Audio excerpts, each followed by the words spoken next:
Assalamualaikum warahmatullahi wabarakatuh anak-anak kelas 8. Minggu kemarin ya, kita kan sudah belajar tentang menghafal macam-macam tulang yang ada pada tubuh kita kan semuanya ya. Alhamdulillah kalian semua sudah hafal berarti ya. Nah, sekarang Ibu akan membahas materi tentang persendian pada tulang. Nanti Ibu akan bahas melalui catatan yang nanti di akhir kalian harus catat ya. Oke, selamat menyimak catatannya, pahami dengan baik ya. Terima kasih. Bismillahirrahmanirrahim. Sekarang kita belajar tentang persendian pada manusia. Persendian pada manusia dibagi menjadi 3, yaitu diartrosis atau sendi gerak, amfiartrosis atau sendi kaku, dan sinartrosis atau sendi mati. Bisa kita singkat atau kita kasih dekingnya, cara cepat menghafalnya yaitu DAS. Deking untuk menghafal 3 macam persendian yaitu D-nya untuk diartrosis, A-nya untuk amfiartrosis, dan S-nya untuk sinartrosis. Deking tambahan buat yang misalnya kalian bingung mengingatnya gerak, kaku, atau mati. Kalau sendi kaku gampang ya karena dia tengah, berarti tengah itu kaku.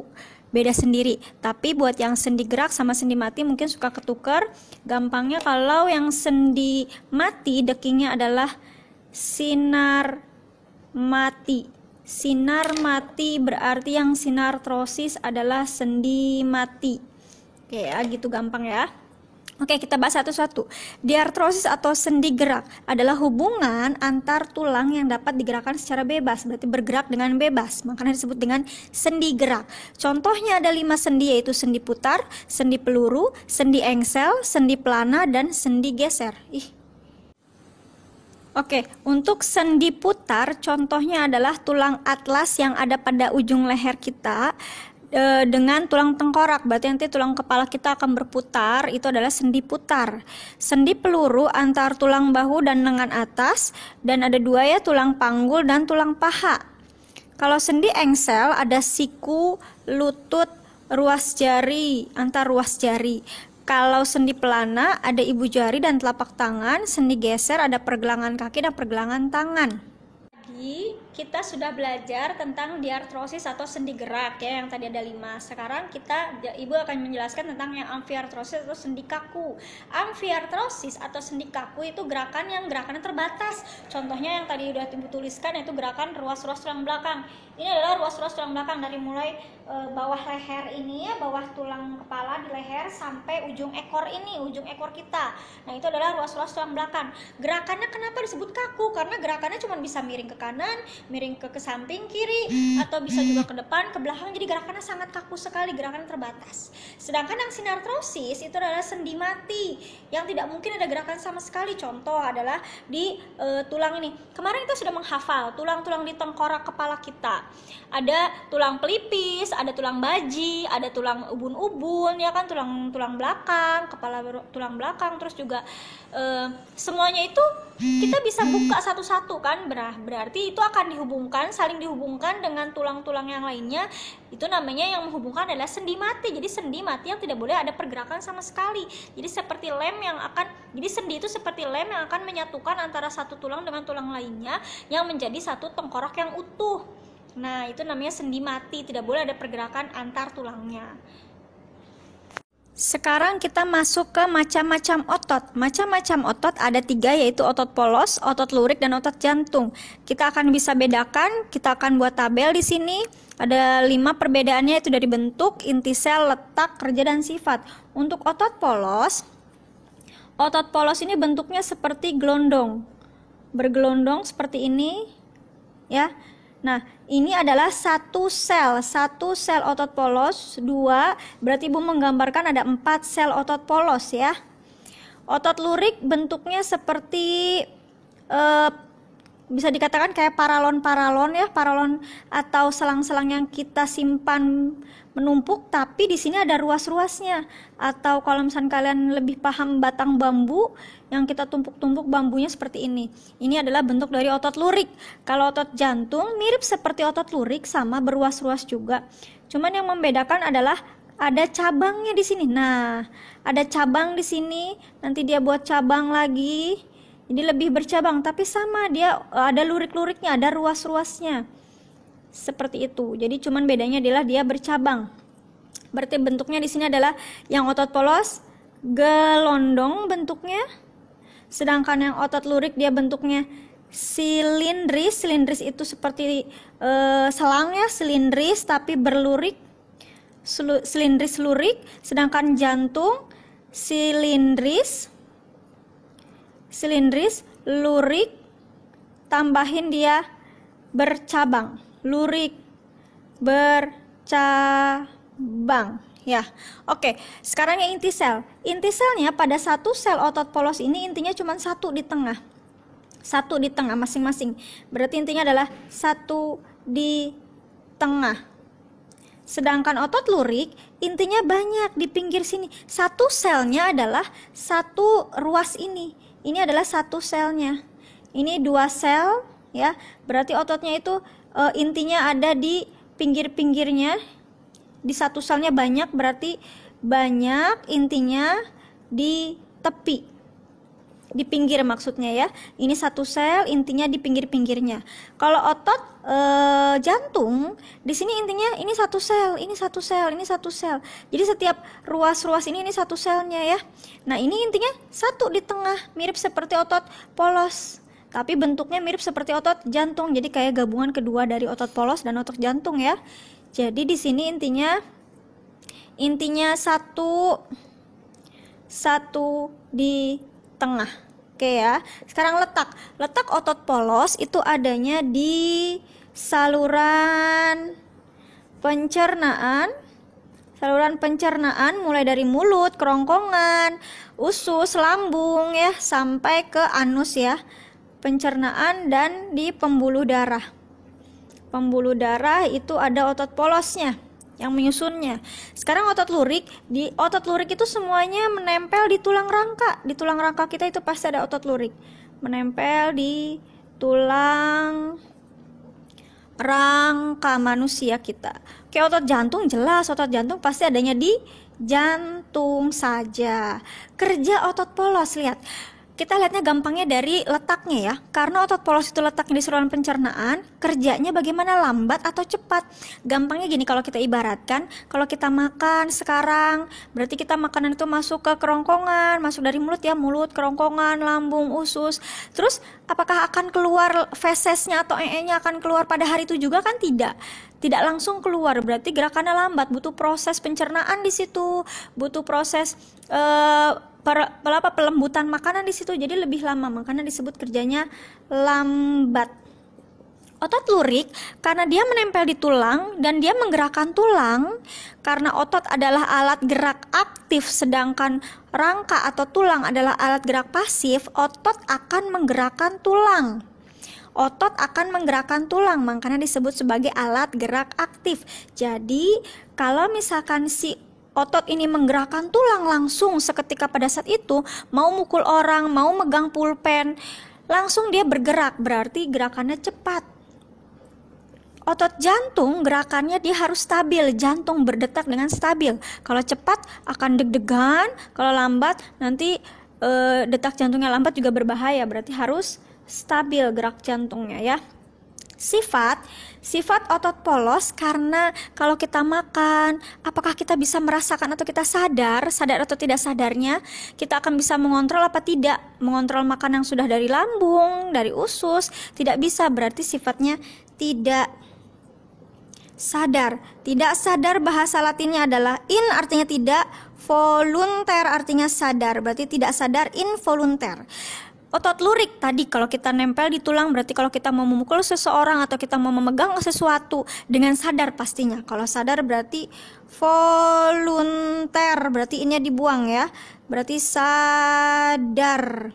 Sedangkan pada otot jantung, sadar apa tidak? Kita bisa nggak menghentikan atau bergerak, capek jantungnya, udah berhenti dulu istirahat, nggak bisa kan? Kita nggak bisa mengontrol kerja jantung, berarti kerja jantungnya tidak sadar. Kita tidak bisa mengontrol jantung kita sendiri, berarti namanya involunter. Oke, sekarang kita masuk ke kerja otot. Kerja otot disebut sebagai kerja antagonis atau kerja, kalau di film-film antagonis itu orang jahat ya, orang yang berlawanan sama pemeran utamanya. Berarti gerak antagonis itu adalah gerak yang berlawanan. Contoh pada fleksi. Fleksi itu artinya menekuk. Menekuk berarti lawannya ekstensi. Ekstensi berarti artinya meluruskan. Meluruskan lengan atas, meluruskan siku, dengkul gitu ya, diluruskan. Depresi artinya dia turun. Kalau elevasi berarti artinya kebalikannya naik turun, misal pada rahang atas atau rahang bawah kita pada saat kita mengunyah makanan atau pada saat kita sekarang lagi berbicara. Rahang bawah kita yang bergerak naik turun kan, hanya rahang bawah yang bergerak naik turun, rahang bawah pada mulut. Nah itu namanya gerak depresi, naik turun pada saat naik, elevasi pada saat turun itu depresi namanya. Supinasi dan pronasi. Kalau supinasi artinya membuka dan pronasi artinya menutup. Apa yang dibuka, apa yang ditutup? Yang ditutup dan dibuka adalah telapak tangan. Telapak tangan. Contoh, lihat, ini berarti gerakan gerakan supinasi. Ini pronasi, supinasi, pronasi. Ingatnya gini, kalau su ada tulisan u di sini, ada u, su, berarti bentuk tangan kita seperti huruf u, berarti supinasi, berarti yang supinasi itu membuka, lawannya pronasi berarti menutup ya. Supinasi membuka tangan minta nasi misalnya. Gampangnya kalau menghafalkan biologi itu banyakin logika ya, banyakin imajinasi, nggak masalah. Terus kalau pronasi berarti menutup telapak tangannya, tinggal lawan kebalikannya aja. Oke, sekarang yang keempat ada abduksi. Abduksi, B sama D itu beda, sedangkan adduksi D sama D itu sama. Berarti yang berbeda itu menjauhi. Kalau misalkan adduksi mendekati, karena hurufnya sama berarti mendekati. Apa yang dijauhi, apa yang didekati, itu poros tubuh. Poros tubuh kita dijauhi dan dekati. Nanti ibu akan cari gerakannya ya. Bicep dan tricep. Bicep dan tricep itu kalau misalkan bicepnya kontraksi berarti tricepnya relax. Kontraksi itu artinya tegang, kalau relax artinya tenang, santai. Relaksasi. Nanti ibu akan peragakan ya bagaimana gerakan. Sekarang kita akan bahas tendon ya. Jadi misal ibu gambarkan ini ada tulang lengan atas, ini tulang lengan bawah. Tulang lengan atas, tulang lengan bawah ada dua, yaitu kalau kalian kemarin sudah menghafalkan macam-macam tulang, berarti ini adalah tulang yang menuju ke jempol namanya tulang pengumpil, yang menuju ke kelingking namanya tulang hasta ya. Nah, yang kita bahas sekarang bagian atasnya saja. Tulang lengan atas di sini kalau misalkan ada binaragawan yang ototnya besar-besar ya di lengan atasnya. Nah, itu namanya otot. Otot apa? Otot bicep sama otot tricep. Yang bagian depan tulangnya namanya otot bicep, yang bagian belakangnya namanya otot tricep. Nah, ini ada dihubungkan oleh namanya tendon. Tendon ini adalah yang bagian merah yang ibu kasih tanda merah ini. Ini yang nempel di tulang. Ini kan tulang. Nah, yang nempel di tulang ini namanya tendon.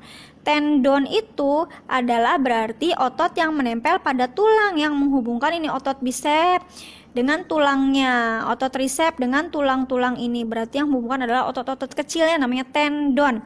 Tendonnya sendiri dibagi menjadi dua, yaitu tendon origo dan tendon insersio. Bedanya adalah tendon origo adalah tendon yang melekat pada tulang yang diam. Tulang yang diam berarti gini, pada saat lengan bawah ini bergerak naik turun gitu kan, naik turun gitu ya, bergerak. Nah, berarti nanti yang akan tetap diam adalah tendon yang ini kan, ini ada dua tendon, ada tendon insersio, ada tendon origo. Ini tendon. Yang akan tetap diam ini berarti ini namanya tendon yang diam. Tendon yang diam tadi namanya apa? Diam, berarti tendon origo. Sedangkan yang ini dia akan menggerakkan lengan bawahnya naik turun kan. Nah, ini berarti yang dua ini adalah tendon yang bergerak, yaitu tendon insersionya. Oke. Sekarang ibu akan menjelaskan tentang kerja otot antagonis yang tadi sudah dicatat. Gerak antagonis atau gerak berlawanan yang pertama adalah fleksi. Fleksi atau menekuk. Nah, ini fleksi. Menekuk pada siku, ada pada lutut ya. Nah, ini meluruskan. Fleksi, ekstensi. fleksi, ekstensi ya, begitu, menekuk, meluruskan. Sekarang yang kedua adalah depresi dan elevasi. Depresi artinya turun, elevasi artinya naik. Nah, pada saat sekarang Ibu lagi berbicara, berarti rahang bawah kita yang naik turun kan? Nah, naik turun ini, nah ini depresi pada saat turun, elevasi saat naiknya. Bisa juga pada saat kita melakukan gerakan senam. Nah, ini depresi, ini elevasi, depresi, elevasi. Ketiga adalah gerakan supinasi dan pronasi. Gerakan supinasi berarti seperti meminta ini huruf U ya. Su, ada U-nya kan, supinasi, biar lebih mudah menghafal ya. Supinasi berarti U, supinasi meminta nasi. Kalau pronasi berarti menutup. Supinasi, pronasi, supinasi, pronasi. Oke, gampang ya, membuka dalam bentuknya telapak tangan.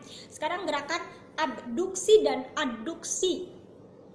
Tadi sudah dikatakan abduksi berarti B sama D berarti menjauhi. Kalau adduksi berarti D sama D berarti saling mendekati. Nah, apa yang dijauhi, yang didekati adalah poros tubuh. Nah, ini poros tubuh kita. Poros tubuh kita adalah bagian tengah yang terbelah, ini adalah poros tubuh. Berarti pada saat kita menjauhi, ini namanya abduksi. Adduksi. Abduksi menjauhi tubuh, ini tubuh kita.